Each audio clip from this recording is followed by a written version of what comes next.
it's Mr. Mix. Oh, Mr. Mix. He's so regretting this decision to come see what I'm doing. Oh no. Look at that paw is so wet. Look at that paw. All the toes. Oh, so mad. Oh, so mad. Mwah. All right. Oop. Whoop. Just kidding. Mirror. Mirror. Okay, we're gonna see how this works. I always like to start with any primers base I'm gonna use. So my lips are exfoliated and I've got some lip balm on them. And I'm gonna use the Wet n Wild Fergie primer all over the lids. Just because I have really oily eyelids, and if I don't prime, things move. And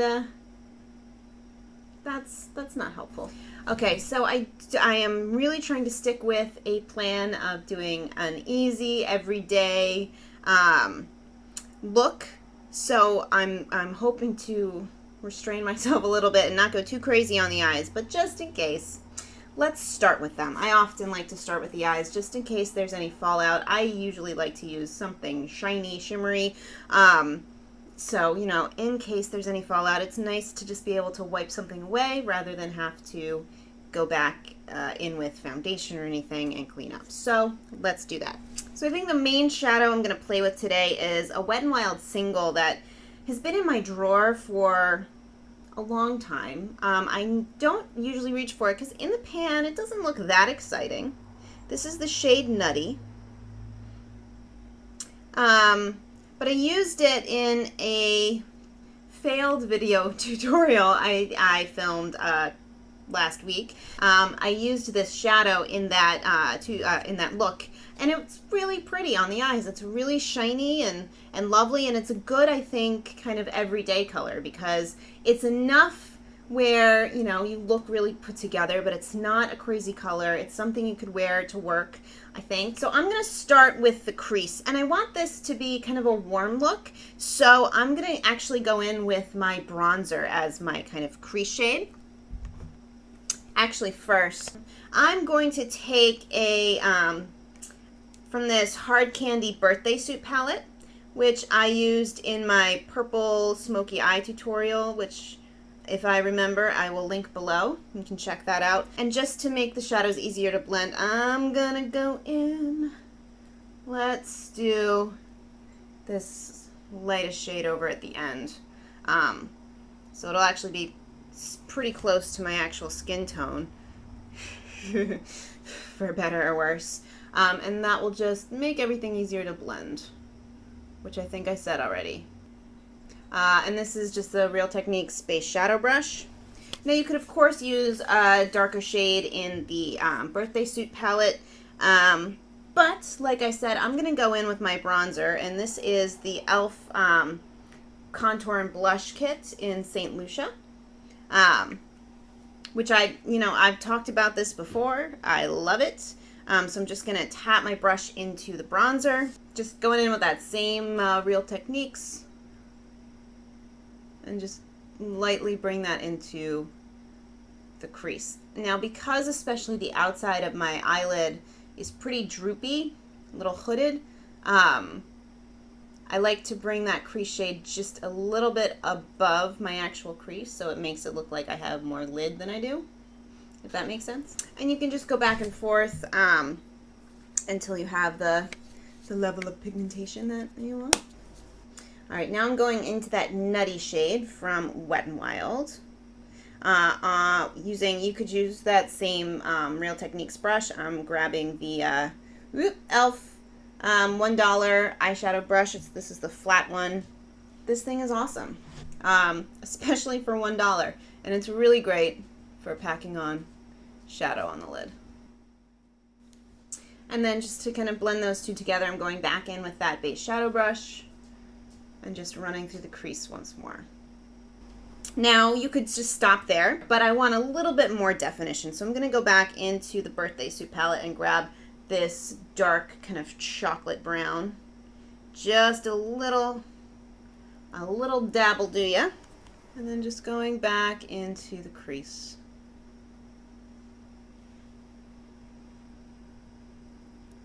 And again, you can just build up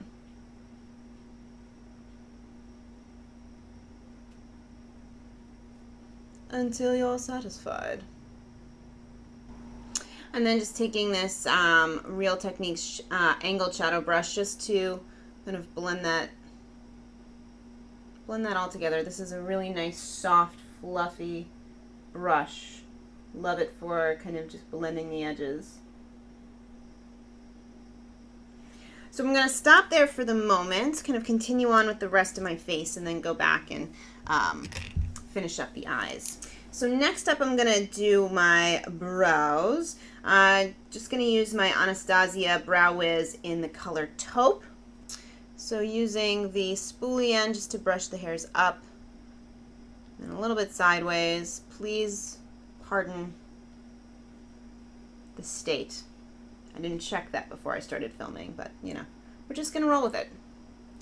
And then this nice little points just to start filling them in. And to try to follow the direction that the brow hairs grow.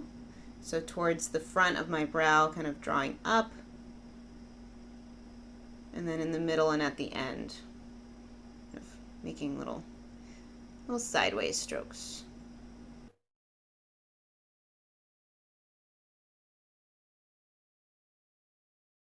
I usually just follow the natural shape of my eyebrow, although even then they usually look different each time, so it's always an adventure. All right, so let's get a base down because this needs to go. Before I do my base, I just want to I'm not so sure if I'm going to do eyeliner or not today in this particular look, but I do find if I don't wear eyeliner, I still like to tightline. It just is helpful. And I just finally found the Milani Supreme Kohl Kajal eyeliner, and I don't know if that's going to show up at all because I'm in front of a window and it's just going to glare, but it's in this really pretty gold package. And so I'm going to tightline with this, probably off camera, just because it's not pretty. In case you don't know what tightlining is, it just occurred to me that, you know, when I first saw that, I was like, what are you talking about? It just means lining the waterline, so the upper waterline specifically, and or getting as close to the roots of the lashes as possible. So it's not, you know, an eyeliner, a typical eyeliner look that's on the lid itself. It's just underneath, and hopefully you can see the difference. This is the eye that's tight lined, and this one is not. Moving on to the base, and I will refrain from singing anything all about that base. So my kind of go-to lately, now that it's starting to cool off and I can actually wear foundation without just sweating it off, is a mix of the Kat Von D Lock-It foundation. This is in the color Light 44, which is just a hair not right, if that makes sense. But when I mix it with the NYX BB cream in, or Beauty Balm, whatevs, in the color Nude, that makes it, this is like a perfect skin match for me. Obviously it's BB cream, so it's a little bit easier because it's such a light coverage. But the coverage on this is nice, and the two mixed together actually have a really, really nice look on the face. So I'll usually do a little pump of each. Depending on how much coverage I want, I'll do more of the foundation if I want more of the BB cream if I want less. But usually I do about half and half, kind of buff that into my whole face, and then I'll go back. So just mixed it a little in the back of my hand, dot it around, and the extra goes on the neck. And I find that this works best with a bit of a buffing brush. So I really like the Expert Face brush from Real Techniques to work this in.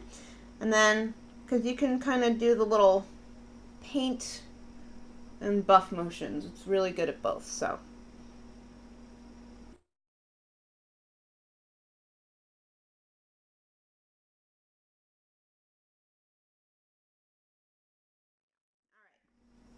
So let's grab some concealer. Now, often I will use my NYX color corrector first, but I didn't bring it, and, you know, it's fine. I recently got the Naked Skin Urban Decay Weightless Complete Coverage Concealer. This is in the shade Light Warm. I love the doe foot applicator. So dot that under my eyes. And usually a little bit around the nose. I'm going to blend that in with the Real Techniques Deluxe Crease Brush.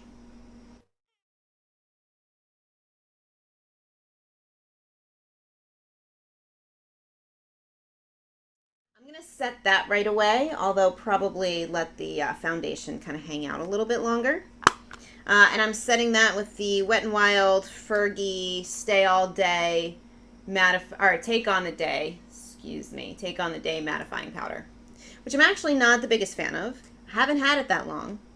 I've already hit pan quite a bit. I certainly don't find this to be very mattifying, which would be fine if they didn't call it a mattifying powder. You know what I mean? So just using that same deluxe crease brush and just kind of tapping that over the concealer. All right, so I'm going to go back into the eyes and just put on a coat or two of mascara. Oh, we have a visitor. Hi, Mr. Mags. What are you doing? Are you nutty? Are you in a nutty mood?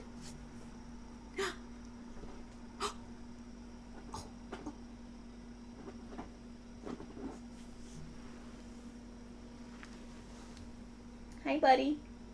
You're the cutest ever. What are you doing? What are you doing? Going in with Hard Candy's Lashaholic. I guess I'm not curling my eyelashes. As soon as I started putting this on, I'm like, oh yeah, forgot that step. You can throw that in here if you want. Alright, I'm going to powder the rest of my face using this Real Techniques blush brush.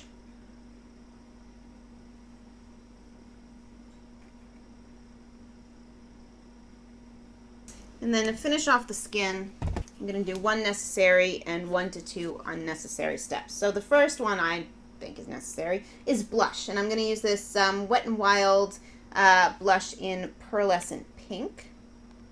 So it's got this nice kind of golden shimmer running through it. It's very pigmented. I just tapped my brush in. I don't know if you can see. Hold on. I just tapped my brush in, and that's what's on the brush. So definitely tap that off on the back of something. And then just, you know, apple of the cheek. And then I like to blend back, just to add a little lift to the face. Now, anytime if you feel you've gone a little too heavy with your blush, you can take your foundation brush and just kind of blend it in a little bit more. Now, obviously, you could just stop with the blush. I'm not gonna, mostly because I'm not in a particular rush at the moment, so I can play around with this a little bit. I'm gonna contour a little bit under the cheekbones with the NYX Taupe blush. So I'm using the, oh god, this is one of the NYX Picks, cheek brush from the NYX Picks Real Techniques collection they did last year. Cat hair in my bra, how'd you get there, cat hair? So just going into kind of the hollow that would exist if I had cheekbones. Well, obviously I have cheekbones, just, you know. You know what I mean? And then I usually like to just bring it up, just so it doesn't look like awkward. And any extra on the brush I'll bring up to the forehead. And that's usually the extent of my contouring. I've never played with, you know, full face contour. That might be a fun video. I don't know. Let me know if you'd like to see me try that for the first time on camera. Could be funny or tragic. One or the other. All right, and again, just because I can, going to highlight a little more. The blush, you know, has enough little glow, but why not overdo it? So this is the Elf Baked eyeshadow in Enchanted. Ho ho. It is not a subtle highlight. But oh my god, it's so pretty. And nice for fall. It's golden and lovely. So again, this is an optional step. I'm just going to do it for, you know, shits and giggles. Just taking a little bit of that nutty shade that we used all over the lid and bringing it just to the outside, lower lash line outside. What? I apparently can't talk and do this at the same time. So you can see it just adds a little bit more shape. But, you know, the look is fine without it, so you can definitely skip this, especially if, you know, this is going to be a quick, this can be a quick, you know, words. Come back to me. This can be a quick morning, you know, there were 2 eyeshadows, you know, you put your base on, put your brows on, put some mascara on, little blush, something on the lips, and you're good to go. So all of this other stuff is just kind of optional if you have time to play. All right, so I thought it would be fun to throw in a couple different lip options. Fall tends to be all about, you know, the lips. More, I think a little more so than summer, just because, you know, there's dark, vampy lips going on and all kinds of fun stuff. So I'm actually going to start with a nude. So this is Milani's Nude Cream, and this is a really nice, just neutral nude color for if you're pale like me. This is just one of the regular Color Statement lipsticks. Super comfortable. It's a little more peachy than neutral. But I think that works with the warmth in the eyes. So, option A. Alright, so the next shade I want to play with is Poppy by Bite Lipstick. Or by Bite Beauty. It is a lipstick though. And it's a really pretty red. Oh. Formula on this is just amazing. Lip liner would be a nice idea, but not doing it. And this is actually one of the dual-ended. The other side is this nice vampy shade called Scarlet, which would also make a really great, I'll swatch it out for you, just for fun. Oh, yeah. But there is this look with a nice red. Bright cherry red. All right, now obviously I could just use that other side of the Bite Beauty for the vampy color, but I'm not. So on the left is Poppy, right? Scarlet, excuse me, by Bite Beauty, and on the right, which is the shade I'm going to go for, is probably the vampiest shade that I own, and it is one of the NYX high voltage lipsticks in the shade Dahlia. Now, if I was going to wear this out, I would definitely want to line, but I'm not, so we'll just do the easy way. I love this shade. I don't really care if it suits me or not, I just love it. Oh my god, I don't know why, I just love this lipstick. Again, it's one of those things I don't really care if it actually looks good on me or not. I just love it, so I wear it, and that's the beauty of makeup. So, that will hopefully be a quick, easy, everyday-ish tutorial using kind of fall kind of colors, and I hope you enjoyed it. If you have any questions, comments, concerns, anything, please leave them down below. And if you liked this video, give it a thumbs up. You can subscribe if you want to, and I'll see you in the next one. Bye.